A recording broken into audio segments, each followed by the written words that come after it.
Dreamscape. Splash of green. We're all set for the start. Starting leg of the pick six, and as they left, Dreamscape reared.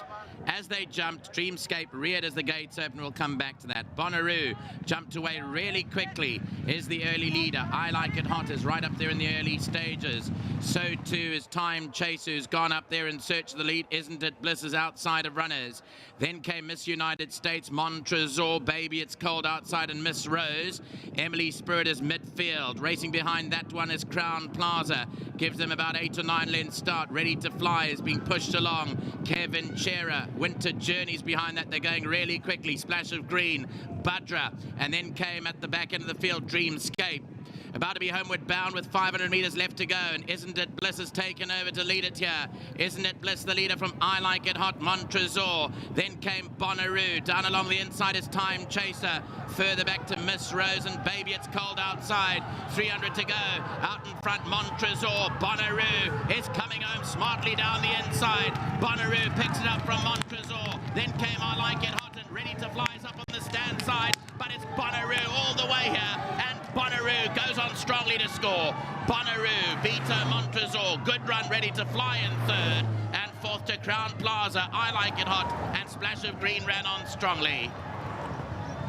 It's come through very nicely, BONNAROO. Now, the start is all important here. I don't know whether we're going to go back and have a look at that start, but if we can, I'd like to. I'd like to look at two things. BONNAROO jumping from 12, how it got to the front, God knows, and then Dreamscape, gate 2. So Dreamscape, as they release the gate, rears up on its hind legs there. That is very tough. But now, keep it rolling, producer number gate 12. Here's BONNAROO. Look at Richard Ferree from gate 12, over 1,200 meters, was in front with 50 meters having had run here, and gets over from that 12 draw. Just roll it along and you'll see in the orange sleeves and cap, Richard Ferree passed all of them when Gavin Fenter said, follow I Like It Hot. Well, Richard was, for his sake and for all the punters' sake, one step ahead of Mr. Fenter here. He went to the front and lagged back as they turned for home, but went ahead again in the closing stages and won well. That's the summation of the race 3. I don't know whether there's a race review. If there is, we'll come back to you, but at the moment, there isn't, but BONNAROO is home. Well, in a day that really looks difficult, punters are going to be very thankful for BONNAROO finding that winner's box under Richard Ferree for the Alan Creef yard. Actually did look a possible banker on the card and has thus performed so. And Richard, I'm sure you came into this knowing you've got a decent chance. Obviously, you always have one or two to beat in the Eastern Cape. And what made you decide to really overcome that draw and just take the race by the grip of the neck? Look, it was easier said than done. You look at her form, she's always slow into stride and, you know, slow out the gates. And from a 12 draw, it's never going to be easy. I was lacking a bit of confidence, but Mr. Griff was very, very confident. And she pinged the gates. I got out really fast and I was on my bicycle and happy where I was. And, you know, other guys were looking to go a bit faster, so I let them take it up and managed to get a nice little bit of a relaxation around the bend. And coming into the straight, I was starting to climb onto hills, and the split came in at exactly the right time. I didn't have to break momentum or force anything, and you know, she took up the lead and she quickened away from them. So it was a lovely win. It was. Yeah. So well done to Mr. Creef, to the owners. You know, this filly I rode her before we missed the cock. Just makes it a little bit of a breeding noise, but you know, she's an old filly. Nice rating, and hopefully you can win a couple more. Well, definitely going about it the right way today, because I think, as you mentioned, the merit of the win comes from the fact that she overcame the draw with pace that she doesn't normally have. So a very, very positive win. Well done. Yeah, I think if she ran on the grass, I would have been confident, but it's not easy on the poly to beat those draws. So full kudos to the filly, did a fantastic job, and nice win. Fantastic. Congratulations. Thank you very much, and also to my sponsors, the Winning Form. Thank you. Brilliant. There you go. Heard the feedback there from Richard. You know, sometimes you've got to dig deep. You've got to make those calls and really hope they work. And I've got to say, very well done to Richard for that, because you read the form, it does say slow into slide, slow into stride, but he still decided he's going to put it to the test and go for it, and he got it right. Yeah, Nadine. When I looked and I saw her where she was within strides, I thought, well done. Yes.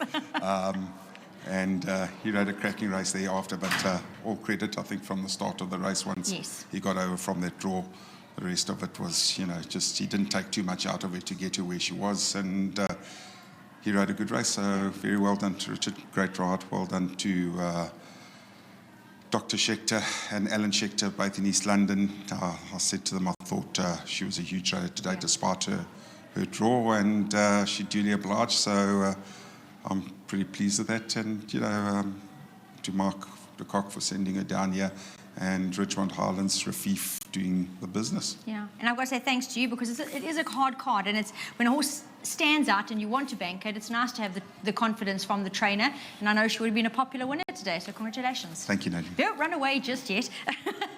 You have a lot of runners coming up with chances. I know it's going to take you a while to run through them. Angel C and Open Secrets in an open field. Franca, who takes on a smart sprinting lineup, but she herself is no slouch. Red Berry, I know you said it could be sharp, but I mean, she comes off a listed win, and Teak made a mention of her earlier today. And then horses like Bold Resolve and Alinga Longa. Yeah, no, it's next race, I think it's Open Secret, yes. Angel C. Open Secret, a little bit stiff last time out from a bad draw and just got touched off on the day. But don't discount Angel C. She's working really, really well, and, you know, maybe a little bit on the sharp side, but on her work, definitely a horse not to leave out. Bold Resolve added the blinkers on 1300. He's raced with blinkers. He's won with blinkers. Yes. He's won on the poly track. He's in that sort of race where they just seem to yo-yo up and down now, these horses that are running against one another, depending on who comes to the races in fine fettle. But he's looking well. His coat is good. Alinga Longa was a little bit disappointing last time out. I thought he'd run a better race, and I haven't put a line through him. Franca, she loves the poly, and I know she's carrying a big weight, but she's down in class, and I think she'll run a good race. She's also working well at home, and most probably doing better than she has been in a while.